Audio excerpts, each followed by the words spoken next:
Imaginem o seguinte cenário. A pessoa A, chamemos-lhe Joel, encontra-se ao nível do mar a aquecer uma panela de água. Ao mesmo tempo, a pessoa B, desta vez chamemos-lhe Rafael, encontra-se no topo do Monte Everest a realizar a mesma experiência. Agora a pergunta que se coloca é: qual dos dois vai conseguir primeiro fazer a água entrar em ebulição?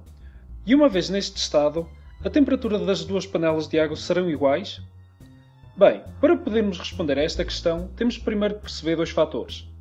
O primeiro é que um líquido como a água é composto por milhões de partículas que estão em constante movimento. As partículas mais quentes mexem-se mais e as mais frias estão mais quietas. O segundo é que o nosso planeta tem uma atmosfera que cria pressão. Essa pressão é cada vez menor à medida que a atmosfera vai desaparecendo, ou seja, à medida que uma pessoa sobe, como por exemplo o sujeito Rafael fez quando subiu o Monte Everest. A pressão do ar vai enfraquecendo porque temos menos atmosfera em cima de nós. Agora outra coisa que temos de ter em conta é que devido à agitação que as moléculas de água têm no seu estado líquido, algumas que se encontram à superfície acabam por conseguir escapar, passando então a criar vapor de água. Mas como existe uma certa pressão por cima do líquido por parte da atmosfera e essas partículas por si só não conseguem vencer a força dessa pressão, acabam por ser empurradas contra o líquido e por fim entram novamente no líquido. Imaginem isto como tendo uma tampa em cima da panela, o que impede que as partículas saiam do estado líquido. Mas à medida que se aquece a água, mais e mais partículas acabam por ganhar energia transmitida pelo calor da chama, passando a mover-se mais e mais, o que implica que cada vez mais partículas escapam para fora do líquido, o que por sua vez se resume a haver mais partículas a combater a força da pressão do ar. Quando a pressão do vapor de água é maior do que a pressão do ar e as novas partículas que escapam do líquido conseguem manter essa pressão, o resultado é a ebulição da água.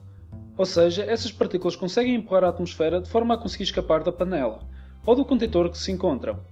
Sabendo isto, então pode dizer-se que o ponto de ebulição de um líquido ocorre quando a pressão do vapor criado por esse líquido consegue vencer a pressão do ar que o cerca. Ou seja, quanto menor a pressão do ar, menor a temperatura que é precisa a água ter para entrar em ebulição. Isto porque menos partículas são precisas para vencer a pressão do ar.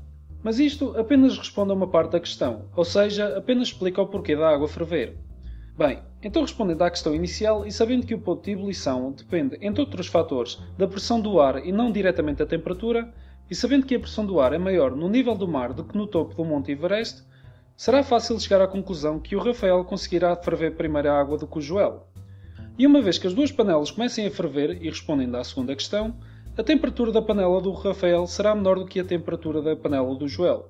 Será arredondadamente uma diferença de 100 graus centígrados ao nível do mar e de 67 graus centígrados no topo do monte. Ou seja, com uma pressão demasiado pequena, consegue-se até ferver água mesmo que esta esteja gelada.